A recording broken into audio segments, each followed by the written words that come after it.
Hello guys, আপনারা যখনই ইনস্টাগ্রামটিকে open করে নিয়ে আপনারা ধরুন ইনস্টাগ্রামে হয়তো স্ক্রল করছেন, কিন্তু স্ক্রল করতে করতে আপনারা এখানে দেখতে পাবেন, দেখুন এখানে কিন্তু অনেকেই লম্বা আকারের পোস্টগুলো এখানে আপলোড করছে, যা দেখতে কিন্তু খুবই সুন্দর লাগছে। এমনকি এই ধরনের পোস্টগুলো অনেক কিন্তু রিচও দেখা যায়। দেখুন এখানে কিন্তু মিলিয়নের উপরেও কিন্তু রিচ রয়েছে। তো আপনারাও যদি চেয়ে থাকেন আপনাদের ইনস্টাগ্রামে এরকম লম্বা আকৃতির ফটোগুলোকে পোস্ট করতে, তাহলে কিন্তু আজকের এই ভিডিওটি আপনাদের জন্য। আজকের এই ভিডিওটিতে আপনাদের স্টেপ বাই স্টেপ জানাবো যে আপনারাও আপনাদের ইনস্টাগ্রাম অ্যাকাউন্টে কিভাবে এরকম লম্বা আকৃতির ফটোগুলোকে আপলোড করতে পারবেন। তো সেই স্টেপ বাই স্টেপ পদ্ধতিটি দেখার জন্য তার জন্য পুরো ভিডিওটি অবশ্যই দেখতে থাকুন। হ্যালো গাইস, আমি সৌরভ, আপনারা দেখছেন ইস্যুটেক।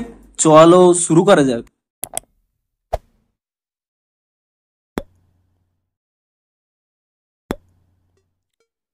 ভিডিওটি শুরুতেই জানিয়ে দিই, আজকের এই ভিডিওটি যদি আপনাদের একটু হেল্পফুল বলে মনে হয় অবশ্যই একটি লাইক করে দিন, এবং এই চ্যানেলটি যদি আজই নতুন এসে থাকেন এখনই চ্যানেলটিকে সাবস্ক্রাইব করে রাখুন। কারণ ইনস্টাগ্রামে যে কোনো নতুন সমস্যা দেখা দিলে তার সমাধানের ভিডিও, কিংবা ইনস্টাগ্রামে যে কোনো নতুন আপডেট এলে তার ফুল ডিটেলসের ভিডিও, কিংবা এরকম নতুন নতুন ট্রিক্স এন্ড টিপস সমস্ত কিছুই কিন্তু আপনারা এই চ্যানেলে পেয়ে যাবেন। তাই জন্য অবশ্যই চ্যানেলটিকে এখনই সাবস্ক্রাইব করে রাখুন। তো চলুন এবারে মেন ভিডিওটি শুরু করা যাক।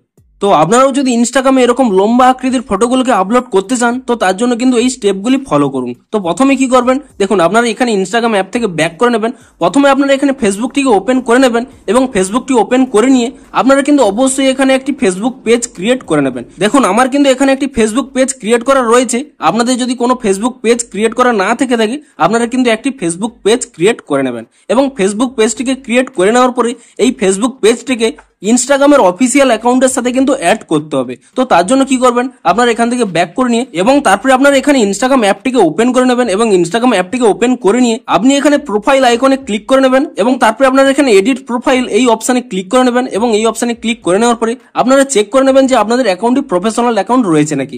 যদি আপনাদের অ্যাকাউন্টটি প্রফেশনাল অ্যাকাউন্ট থেকে থাকে, তাহলে কিন্তু আপনাদের এখানে ফেসবুক পেজটিকে আপনারা অ্যাড করতে পারবেন। কিন্তু আপনাদের যদি প্রফেশনাল অ্যাকাউন্ট না থেকে থাকে, আপনারা তাহলে কিন্তু আপনাদের অ্যাকাউন্টটিকে প্রফেশনাল অ্যাকাউন্ট করে নেবেন। তো তার জন্য কি করবেন, এখানে একটি অপশন পেয়ে যাবেন সুইচ টু প্রফেশনাল অ্যাকাউন্ট বলে, আপনি সেই অপশনে ক্লিক করে নেবেন, এবং তারপরে এখানে নেক্সট অপশনে ক্লিক করে নেবেন, এবং তারপরে যে কোনো একটি অপশন এখানে সিলেক্ট করে নেবেন, এবং তারপরে এখানে সুইচ টু প্রফেশনাল অ্যাকাউন্ট এই অপশনে আপনারা ক্লিক করে নেবেন, এবং তারপরে আপনারা এখানে ক্রিয়েটার সিলেক্ট করে নিয়ে এখানে নেক্সট অপশনে ক্লিক করে দেবেন, এবং তারপরে এখানে নট নাওতে ক্লিক করে দেবেন, এবং তাহলে এখানে একটি ক্রস অপশন পেয়ে যাবেন, আপনি সেই ক্রস অপশনে ক্লিক করে নেবেন, এবং তাহলেই কিন্তু আপনারা যদি একবার রিফ্রেশ করে নেয়, আপনারা দেখতেই পাচ্ছেন আপনাদের অ্যাকাউন্টটি কিন্তু প্রফেশনাল হয়ে গেছে।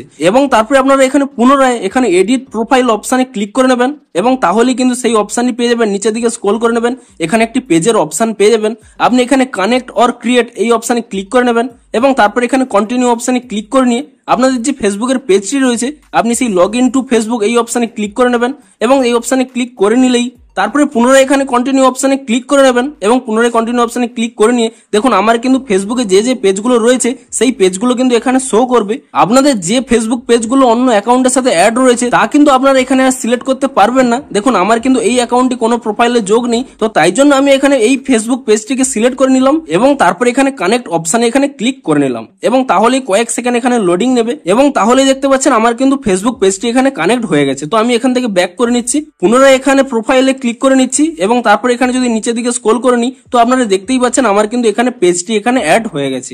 তো আপনারা কিন্তু এভাবেই ফেসবুকের যে কোনো পেজটিকে প্রফেশনাল ইনস্টাগ্রাম অ্যাকাউন্টের সাথে কিন্তু আপনারা এভাবে কানেক্ট করে নেবেন, এবং তারপরে আপনারা এখান থেকে ব্যাক করে নেবেন, এবং তারপরে আপনারা মোবাইলের গ্যালারিটি ওপেন করে নিয়ে আপনারা দেখে নেবেন যে আপনারা যে সমস্ত ফটোগুলো আপলোড করতে চাইছেন সেই সমস্ত ফটোগুলো 9:16 রেশিওতে রয়েছে নাকি। তো আপনারা এই ফটোর উপরে ক্লিক করে নেবেন। ধরুন আমি এই ফটোটি আপলোড করব, তো আপনাদের যদি এই ফটোটি 9:16 রেশিওতে না থাকে, তাহলে কিন্তু আপনারা এডিট করে নিয়ে আপনারা কিন্তু রেশিওটা চেঞ্জ করে নেবেন। তো আমি এখানে ক্রপ অপশনে ক্লিক করে নিয়ে তারপরে এখানে এই ক্রপ অপশনে ক্লিক করে নেবেন, এবং তাহলে কিন্তু সমস্ত রকম রেশিও পেয়ে যাবেন। আপনারা যদি এখানে স্ক্রল করে নেন, এখানে দেখতে পাবেন 9:16। তো আমি এখানে 9:16 এই অপশনে কিন্তু ক্লিক করে নেব, এবং তারপরে যদি আপনারা এখানে ডান অপশনে ক্লিক করে নেন এবং তারপরে সেভ করে দেন, এবং তাহলেই আপনাদের ফটোগুলো কিন্তু 9:16 রেশিওতেও হয়ে যাবে। এবং আপনারা কিন্তু যে সমস্ত ফটোগুলো আপলোড করতে চান সমস্ত ফটোগুলোই এখানে কিন্তু 9:16 রেশিওতে করে নেবেন, এবং তারপরে আপনারা এখানে গ্যালারি অ্যাপ থেকে এখানে ব্যাক করে নেবেন, এবং গ্যালারি অ্যাপ থেকে ব্যাক করে নেওয়ার পরে আপনারা এখানে ক্রোম ব্রাউজারটি ওপেন করে নেবেন এবং ক্রোম ব্রাউজারটি ওপেন করে নিয়ে আপনার এখানে একটি ওয়েবসাইট সার্চ করে নেবেন IMGUR বলে। আপনারা এই ওয়েবসাইটটি সার্চ করে নেবেন এবং এই ওয়েবসাইটটি সার্চ করে নেওয়ার পরে আপনারা যে প্রথম ওয়েবসাইটটি পেয়ে যাবেন IMGUR বলে, আপনি সেই ওয়েবসাইটটি এখানে ওপেন করে নেবেন এবং এই ওয়েবসাইটটি ওপেন করে নিয়ে আপনারা এখানে উপরে একটি সাইন ইন অপশন পেয়ে যাবেন। আপনি সেই সাইন ইন অপশনে ক্লিক করে নেবেন এবং তারপরে এখানে কন্টিনিউ উইথ গুগল এই অপশনে ক্লিক করে নেবেন এবং তাহলে কিন্তু আপনাদের গুগল অ্যাকাউন্টগুলো এখানে শো করবে। আপনারা যে কোনো একটি গুগল অ্যাকাউন্ট এখানে সিলেক্ট করে নেবেন এবং তারপরে এখানে কন্টিনিউ অপশনে ক্লিক করে দেবেন এবং তাহলেই কয়েক সেকেন্ড এখানে লোডিং নেবে এবং কয়েক সেকেন্ড লোডিং নেওয়ার পরে আপনাদের কিন্তু অটোমেটিক্যালি কিন্তু এখানে লগ ইন হয়ে যাবে এবং লগ ইনটি হয়ে যাওয়ার পরে তারপরে আপনারা কি করবেন, এখানে দেখতে পাচ্ছেন একটি আপলোড অপশন পেয়ে যাবেন। আপনি সেই আপলোড অপশনে ক্লিক করে নেবেন এবং আপলোড অপশনে ক্লিক করে নিয়ে এখানে মিডিয়া পিকার এই অপশনটি সিলেক্ট করে নেবেন এবং এই অপশনটি সিলেক্ট করে নিয়ে আপনারা যে সমস্ত ফটোগুলো আপলোড করতে চান সেই সমস্ত ফটোগুলো আপনারা এখানে সিলেক্ট করে নেবেন। ধরুন আমি এখানে এই দুটি ফটো সিলেক্ট করে নিচ্ছি। আপনারা যতগুলি ফটো আপলোড করতে চান সমস্ত ফটো কিন্তু এখানে সিলেক্ট করে নেবেন এবং তারপরে এখানে সিলেক্ট অপশন পেয়ে যাবেন। আপনি সেই সিলেক্ট অপশনে ক্লিক করে নেবেন এবং তাহলেই কিন্তু আপনাদের ফটোগুলো এখানে চলে আসবে। আমরা দেখতে পাচ্ছেন যে দুটি ফটো কিন্তু চলে এসেছে। তো তারপরে কি করবেন, এখানে উপরে একটি যে কোনো একটি টাইটেল দিতে বলছে, আমি ধরুন যে কোনো একটি এখানে ওকে লিখে দিলাম। আপনারা যে কোনো টাইটেল এখানে দিয়ে দেবেন এবং তাহলেই কিন্তু এখানে একটি অপশন চলে আসবে পোস্ট টু দ্য গ্যালারি বলে। আপনি এই অপশনে ক্লিক করে নেবেন এবং তারপরে এটিকে টিক করে নিয়ে আপনারা কিন্তু পোস্ট টু গ্যালারি আবার কিন্তু ক্লিক করে নেবেন এবং তাহলেই দেখতে পাচ্ছেন আমার কিন্তু এখানে ফটোগুলো পোস্ট হয়ে গেছে। তো আমি যদি এখানে প্রোফাইলে ক্লিক করে নিই এবং তারপরে এখানে পোস্টে ক্লিক করে দিই, আপনারা দেখতেই পাবেন যে এখানে কিন্তু আমি সেই ফটোগুলো কিন্তু পোস্ট হয়ে গেছে। তো এবারে কি করবেন দেখুন, আপনারা পুনরায় এখানে প্লাস অপশনে ক্লিক করে নেবেন এবং ক্রোম ব্রাউজারে কিন্তু ফ্রন্ট পেজে চলে আসবেন এবং এরপরে আপনারা আরো একটি ওয়েবসাইট এখানে সার্চ করে নেবেন। আপনি এখানে সার্চ অপশনে ক্লিক করে নিয়ে আপনি এখানে সার্চ করে নেবেন মেক বলে, MAKE। আপনারা কিন্তু এই মেক বলে সার্চ করে নেবেন এবং তাহলে কিন্তু একটি ওয়েবসাইট পেয়ে যাবেন মেক বলে, MAKE। আপনারা কিন্তু সেই ওয়েবসাইটটি এখানে কিন্তু ওপেন করে নেবেন এবং সেই ওয়েবসাইটটি ওপেন করে নেওয়ার পরে আপনাদের কিন্তু একটি রেজিস্টার করার এখানে পেজ দিচ্ছে। আপনারা এখানে আপনাদের নাম, ইমেল, তারপরে আপনারা যে কোনো পাসওয়ার্ড দিয়ে দেবেন এবং হোস্টিং রিজিয়ন কোনো দিতে হবে না। আপনারা আপনাদের কান্ট্রিটি এখানে সিলেক্ট করে নেবেন এবং তারপরে আপনারা এখানে সাইন আপ ফর ফ্রি এই অপশনে ক্লিক করে নিয়ে আপনাদের যেগুলো অ্যালো করতে বলবে কিংবা অপশনগুলো আসবে আপনারা যে কোনো অপশন কিন্তু সিলেক্ট করে নিতে পারেন। তো আমার যেহেতু এখানে অ্যাকাউন্টটি ক্রিয়েট রয়েছে তো তাই জন্য কিন্তু আমি এখানে সাইন ইন করে নিচ্ছি। তো তাই জন্য নিচে একটি অপশন রয়েছে সাইন ইন বলে এবং তারপরে কিন্তু আমার এখানে ইমেল আইডি এবং পাসওয়ার্ডটি দিয়ে আমি কিন্তু এই ওয়েবসাইটে কিন্তু লগ ইন করে নিলাম। তো আপনারা কিন্তু রেজিস্টার করে নিয়ে এই ওয়েবসাইটটিতে কিন্তু লগ ইন করে নেবেন এবং তারপরে আপনারা কি করবেন, এই পেজটিকে ডেস্কটপ সাইট করে নেবেন এবং তার জন্য এখানে 3 ডট পেয়ে যাবেন। আপনি সেই 3 ডটে ক্লিক করে নেবেন এবং তাহলে নিচে একটি অপশন পেয়ে যাবেন ডেস্কটপ সাইট বলে। আপনি এই অপশনে ক্লিক করে নেবেন এবং তাহলেই কিন্তু এখানে ডেস্কটপ সাইটটি ওপেন হয়ে যাবে। তারপরে আপনারা কি করবেন, এখানে যদি জুম করে নেন এখানে উপরে ডান কোণে একটি প্লাস অপশন পেয়ে যাবেন। আপনি সেই প্লাস অপশনে ক্লিক করে নেবেন এবং তাহলেই কিন্তু এরকম একটি পেজ চলে আসবে এবং তারপরে আপনারা এখানে সার্চ করে নেবেন ইনস্টাগ্রাম বলে এবং ইনস্টাগ্রাম বলে সার্চ করে নিয়ে আপনি এখানে দেখতে পাবেন যে ইনস্টাগ্রাম ফর বিজনেস বলে। আপনি এই অপশনে ক্লিক করে নেবেন এবং এই অপশনে ক্লিক করে নেওয়ার পরে আপনার এখানে অনেকগুলো অপশন পেয়ে যাবেন। আপনি কোন অপশনে চুজ করবেন। আপনারা যদি সিঙ্গেল ফটো আপলোড করতে চান তো তাহলে এখানে ক্রিয়েট এ ফটো পোস্ট, কিংবা আপনারা যদি কোনো রিল আপলোড করতে চান তাহলে এখানে ক্রিয়েট এ রিল পোস্ট, কিন্তু আপনারা যদি অনেকগুলো ফটো একসাথে আপলোড করতে চান তো তাহলে এখানে ক্রিয়েট এ ক্যারোজিয়াল পোস্ট আপনারা কিন্তু সেই অপশানে সিলেক্ট করে নেবেন। তো আমি ধরুন এখানে দুটি ফটো এখানে আপলোড করতে চাইছি তো তার জন্য এখানে ক্রিয়েট এ ক্যারোজিয়াল পোস্ট এই অপশানে আমি এখানে ক্লিক করে নিচ্ছি এবং এই অপশানে ক্লিক করে নেওয়ার পরে আপনাদের এরকম একটি পপ আপ এখানে শো করবে যে ক্রিয়েট এ কানেকশন বলে। আপনারা কি করবেন, এখানে ক্রিয়েট এ কানেকশন এই অপশানে কিন্তু ক্লিক করে নেবেন এবং এই অপশানে ক্লিক করে নিলে আপনাদের কিন্তু এরকম একটি পেজ চলে আসবে। আপনারা যদি এদিকে স্ক্রল করে নেন এখানে তারপরে আপনারা একটি সেভ অপশন পেয়ে যাবেন।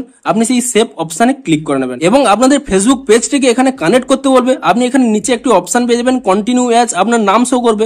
আপনি এখানে কন্টিনিউ অপশানে ক্লিক করে দেবেন এবং কন্টিনিউ অপশানে ক্লিক করে দিলে কয়েক সেকেন্ড এখানে লোডিং নেবে এবং কয়েক সেকেন্ড লোডিং নেওয়ার পরে আপনাদের ফেসবুক পেজটি এখানে কিন্তু কানেক্ট হয়ে যাবে এবং ফেসবুক পেজটি কানেক্ট হয়ে যাওয়ার পরে তারপরে এখানে কিছু সময় পরে ভেরিফাই হয়ে যাবে এবং তারপরে আপনারা কি করবেন, আপনারা পুনরায় এখানে 3 ডটে ক্লিক করে নেবেন এবং তারপরে পুনরায় এখানে যে ডেস্কটপ সাইটটি অন করেছিলেন সেই ডেস্কটপ সাইট অপশনটি কিন্তু এখানে পুনরায় অফ করে নেবেন এবং এই অপশনটি অফ করে নিলে পুনরায় কিন্তু সেই পেজটি আপনার পুনরায় এখানে ওপেন হয়ে যাবে এবং তারপরে কি করবেন, পুনরায় আপনারা এখানে সার্চ করে নেবেন ইনস্টাগ্রাম বলে এবং ইনস্টাগ্রাম বলে সার্চ করে নিয়ে আপনারা এখানে ইনস্টাগ্রাম ফর বিজনেস এই অপশানে এখানে সিলেক্ট করে নেবেন এবং তারপরে আপনারা যে পোস্টটি করতে চান, আপনারা যদি একটি পোস্ট করতে চান তো ফটো পোস্ট, কিংবা রিল পোস্ট করতে গেলে রিল পোস্ট, অনেকগুলো পোস্ট করতে গেলে ক্রিয়েট এ ক্যারোসেল পোস্ট আপনি কিন্তু সেই অপশানে এখানে সিলেক্ট করে নেবেন এবং সেই অপশানে সিলেক্ট করে নেওয়ার পরে আপনারা এখানে দেখতে পাবেন যে আপনারা এখানে ফেসবুকটিকে কানেক্ট করে নিয়েছেন। সেই ফেসবুক পেজের সাথে যে ইনস্টাগ্রাম আইডিটি আপনারা কানেক্ট করে রেখেছিলেন তা কিন্তু অটোমেটিক্যালি কিন্তু দেখুন চলে এসেছে। এই @এর পরে নেচার এআই আমার কিন্তু ইনস্টাগ্রাম আইডিটি ছিল, সেই ইনস্টাগ্রাম আইডিটি কিন্তু এখানে শো করছে। তো এরপরে আপনারা কি করবেন, নিচের দিকে স্ক্রল করে নেবেন, এখানে একটি অপশন পেয়ে যাবেন অ্যাড আইটেম বলে। আপনি এখানে অ্যাড আইটেম অপশানে ক্লিক করে নেবেন এবং তারপর এখানে মিডিয়া টাইপ আপনারা কিন্তু এখানে সিলেক্ট করে নেবেন ইমেজ বলে। আপনি এখানে ইমেজ সিলেক্ট করে নিয়ে আপনাদের কিন্তু এখানে ফটো ইউআরএল দিতে হবে। তো সেই ইউআরএলটি কোথায় পাবেন, আপনাদের কিন্তু পুনরায় সেই পুরনো ওয়েবসাইটে যেতে হবে। তো আমি এখানে এই ট্যাপের উপরে ক্লিক করে নিচ্ছি এবং পুনরায় এখানে দেখুন IMGUR যে ওয়েবসাইটে আপনারা ফটোগুলো আপলোড করেছিলেন সেই ওয়েবসাইটে আপনারা পুনরায় চলে যাবেন এবং ওয়েবসাইটে পুনরায় চলে যাওয়ার পরে তো তারপরে দেখুন আমি ধরুন এই ফটোটি আমি পোস্ট করতে যাই, তো এই ফটোটির উপর এখানে আপনারা ক্লিক করে নেবেন এবং তাহলে পুনরায় এই ফটোটি এখানে ওপেন হয়ে যাবে এবং ওপেন হয়ে যাওয়ার পরে এখানে দেখুন 3 ডট দেখতে পাওয়া যাচ্ছে না। তো তার জন্য কি করবেন, এর উপরে ট্যাব এন্ড হোল্ড করে নেবেন এবং তারপরে আপনারা পুনরায় ব্যাক করে নেবেন এবং তাহলে কিন্তু এখানে একটি 3 ডট পেয়ে যাবেন। আপনি সেই 3 ডটে ক্লিক করে নেবেন এবং তারপরে এখান থেকে কপি লিঙ্ক করে নেবেন এবং এখান থেকে কপি লিঙ্ক করে নেওয়ার পরে পুনরায় আপনারা কিন্তু সেই ট্যাবে চলে যাবেন এবং তারপরে এখানে মেক ওয়েবসাইটে চলে আসবেন এবং এখানে কিন্তু আপনারা সেই ফটো ইউআরএলটি এখানে কিন্তু পেস্ট করে দেবেন। এই পেজটি যদি ওপেন হয়ে যায় আপনারা এখানে ক্রস করে নেবেন এবং তারপরে এখানে আপনাদের সেই ইউআরএলটি পেস্ট করে দেবেন এবং পেস্ট করে দেওয়ার পরে আপনারা কিন্তু এখানে .jpg বলে টাইপ করে নেবেন, JPG, অর্থাৎ আপনার যে ইউআরএলটি এখানে পেস্ট করবেন তার পিছনে কিন্তু .jpg বলে টাইপ করে নেবেন এবং তারপরে কি করবেন, পুনরায় আপনার এখানে নিচের দিকে স্ক্রল করে নেবেন এবং তারপরে এখানে পুনরায় অ্যাড আইটেম এই প্লাস অপশানে ক্লিক করে নেবেন এবং তারপরে এখানে পুনরায় মিডিয়া টাইপ এই অপশানটি সিলেক্ট করে নিয়ে আপনারা কিন্তু পুনরায় এখানে ইমেজ সিলেক্ট করে নেবেন এবং তারপরে পুনরায় আপনারা সেকেন্ড যে ফটোটি আপলোড করতে চাইছেন সেই ফটোটির ইউআরএল কিন্তু এখানে দিয়ে দিতে হবে। তাই জন্য পুনরায় আমি সেই ওয়েবসাইটে পুনরায় চলে যাচ্ছি IMGUR। তো এখানে দেখতে পাচ্ছেন এই ফটোটির লিঙ্কটি কিন্তু আমি দিয়ে দিয়েছি। আমি সেকেন্ড যে ফটোটি আপলোড করতে চাইছি তা দেখুন এখানে নিচে রয়েছে। তো ধরুন আমি এই ফটোটি আপলোড করতে চাইছি, তো পুনরায় এর উপরে ট্যাব এন্ড হোল্ড করে নেবেন এবং তারপরে আপনারা এখানে ব্যাক করে নেবেন এবং তাহলেই পুনরায় এখানে 3 ডট পেয়ে যাবেন। আপনি সেই 3 ডটে ক্লিক করে নেবেন এবং তারপরে সেই অপশানটি পেয়ে যাবেন কপি লিঙ্ক বলে। আপনি সেই কপি লিঙ্ক অপশানে ক্লিক করে নেবেন এবং তাহলে কিন্তু লিঙ্কটি কপি হয়ে যাবে। পুনরায় আপনারা এখানে ট্যাবে গিয়ে আপনারা কিন্তু সেই মেগ ওয়েবসাইটে চলে যাবেন এবং তারপরে পুনরায় এখানে ফটো ইউআরএল এ এসে আপনারা কিন্তু সেই যে লিঙ্কটি কপি করেছিলেন তো এই পেজটি যদি চলে আসে এখানে ক্রস করে নেবেন, আপনারা যে লিঙ্কটি কপি করেছিলেন তা কিন্তু পেস্ট করে দেবেন এবং লিঙ্কটি পেস্ট করে দেওয়ার পরে আপনারা কিন্তু এখানে .jpg এটি কিন্তু অবশ্যই দিয়ে দেবেন। লিঙ্কটি পেস্ট করার পরে .jpg। তো তারপরে আপনারা কি করবেন, এখানে ব্যাক করে নেবেন এবং তারপরে যদি নিচের দিকে স্ক্রল করে নেন আপনারা যা ক্যাপশন দিতে চান সেই ক্যাপশনটি আপনারা এখানে দিয়ে দেবেন। ধরুন আমি এখানে নিউ বলে টাইপ করে নিচ্ছি, আপনারা যা খুশি আপনাদের পছন্দ অনুযায়ী ক্যাপশন দিয়ে দেবেন। তো পুনরায় আপনারা এটিকে ক্রস করে নেবেন এবং আপনারা চাইলে কিন্তু এখানে যে কোনো হ্যাশট্যাগও দিতে পারেন কিংবা আপনাদের দেখাবো যে পরেও কিন্তু আপনারা দিতে পারবেন। আপনারা শুধুমাত্র আপনাদের প্রয়োজনীয় ক্যাপশনটি এখানে দিয়ে দেবেন এবং তারপরে কি করবেন, এখানে নিচের দিকে স্ক্রল করে নেবেন এবং তারপরে যদি এখানে ব্যাক করে নেন এখানে নিচে একটি অপশন পেয়ে যাবেন সেভ বলে। আপনি সেই সেভ অপশানে ক্লিক করে নেবেন এবং তারপরে কি করবেন, নিচে এখানে একটি প্লে অপশন পেয়ে যাবেন, আপনি সেই প্লে অপশানে ক্লিক করে দেবেন এবং তাহলে কিন্তু কয়েক সেকেন্ড এখানে লোডিং নেবে। তো আপনারা এখানে কয়েক সেকেন্ড ওয়েট করে নিন, তাহলেই কিন্তু আপনাদের পোস্টটি হয়ে যাবে। তো দেখুন আমার কিন্তু এখানে পোস্টটি হয়ে গেছে। আমি এখান থেকে ব্যাক করে নিচ্ছি এবং পুনরায় এখানে ইনস্টাগ্রাম অ্যাপটিকে এখানে ওপেন করে নিচ্ছি এবং তারপরে এখান থেকে ব্যাক করে নিচ্ছি এবং আমার এখানে প্রোফাইলে চলে এসেছি। আমি এখানে একবার রিফ্রেশ করে নিচ্ছি এবং রিফ্রেশটি করে নেওয়ার পরে আপনারা দেখতে পাচ্ছেন আমি যদি এর উপরে ট্যাপ করে নিই তো আপনারা দেখতেই পাচ্ছেন দেখুন এখানে ফটোটি কিন্তু লং আকারেই পোস্ট হয়েছে। এমনকি দেখুন আমি দুটো ফটো পোস্ট করেছিলাম, এখানে দেখতেই পাচ্ছেন সেই দুটো ফটোই এখানে কিন্তু পোস্ট হয়েছে। এমনকি ফুল স্ক্রিন অবস্থাতেই রয়েছে, দেখুন পুরো ফুল স্ক্রিন অবস্থাতেই কিন্তু পোস্ট হয়েছে। তো এবারে অনেকেই বলছেন যে আপনারা কিন্তু লং ফটো তো পোস্ট করলেন কিন্তু আপনারা মিউজিক কিভাবে অ্যাড করবেন। তো তার জন্য কি করবেন, দেখুন আপনারা ফটোটিকে পোস্ট করে নেওয়ার পরে আপনারা এখানে উপরে একটি অপশন পেয়ে যাবেন 3 ডট বলে। আপনি সেই 3 ডটে ক্লিক করে নেবেন এবং তাহলে এখানে একটি এডিট অপশন পেয়ে যাবেন, আপনি সেই এডিট অপশানে ক্লিক করে নেবেন এবং তাহলেই কিন্তু এখানে একটি অপশন পেয়ে যাবেন অ্যাড মিউজিক বলে। আপনি সেই অ্যাড মিউজিক এই অপশানে ক্লিক করে নেবেন এবং তাহলেই কিন্তু অনেক গান পেয়ে যাবেন। আপনি আপনাদের পছন্দ অনুযায়ী যে কোনো মিউজিক এখানে সিলেক্ট করে নেবেন এবং মিউজিকটি সিলেক্ট করে নিয়ে আপনি এখানে ঠিক চিহ্নে ক্লিক করে নেবেন এবং আপনারা চাইলে এখানে ট্যাগ কিংবা হ্যাশট্যাগ কিংবা ক্যাপশন পুনরায় এডিট করতে পারেন। তো তারপরে কি করবেন, এখানে ঠিক চিহ্নে পুনরায় ক্লিক করে নেবেন এবং ঠিক চিহ্নে পুনরায় ক্লিক করে নেওয়ার পরে তাহলেই দেখতে পাচ্ছেন আপনাদের কিন্তু এখানে পোস্টটি লং পোস্ট আকারেই শেয়ার হয়েছে। আপনারা এখানে দেখতেই পাচ্ছেন এবং তার সাথে দেখতে পাচ্ছেন আপনাদের পোস্টটিতে কিন্তু মিউজিকটিও অ্যাড হয়ে গেছে। তো এভাবেই কিন্তু আপনারা আপনাদের ইনস্টাগ্রাম অ্যাকাউন্টে এভাবে কিন্তু লং পোস্ট কিন্তু আপলোড করতে পারবেন মিউজিকের সাথে। তো যেহেতু আপনারা এটি পোস্ট করার সময় অনেক কিছু নতুন সেট আপ করেছেন, তো তার জন্য হয়তো আপনাদের অনেক বড় স্টেপ মনে হচ্ছে, কিন্তু আপনারা যখন এই প্রথম আপলোডটি করে নেবেন এবং সেকেন্ড টাইম যখনই আপলোড করতে যাবেন তখন কিন্তু আর কোনো কানেক্ট করতে হবে না। ইজিলি কিন্তু আপনারা যে কোনো ফটো আপলোড করে দিলেই অটোমেটিক্যালি কিন্তু এখানে পোস্ট হয়ে যাবে। তো সেকেন্ড টাইম যখন আপনারা পোস্ট করবেন এত কিছু কিন্তু ঝামেলা হবে না। প্রথমবারের জন্য আপনাদের সমস্ত রকম সেট আপ করতে হচ্ছে বলে আপনাদের মনে হচ্ছে লং প্রসেস, কিন্তু আপনারা যখন সেকেন্ড টাইম এটিকে আপলোড করতে যাবেন তখন কিন্তু আপনাদের অনেকটি ইজি হয়ে যাবে। তো ভিডিওটি যদি আপনাদের একটু হেল্পফুল বলে মনে হয় অবশ্যই একটি লাইক করে দিন। দেখা হচ্ছে আরো কোনো ইন্টারেস্টিং ভিডিওর সাথে। Thanks for watching.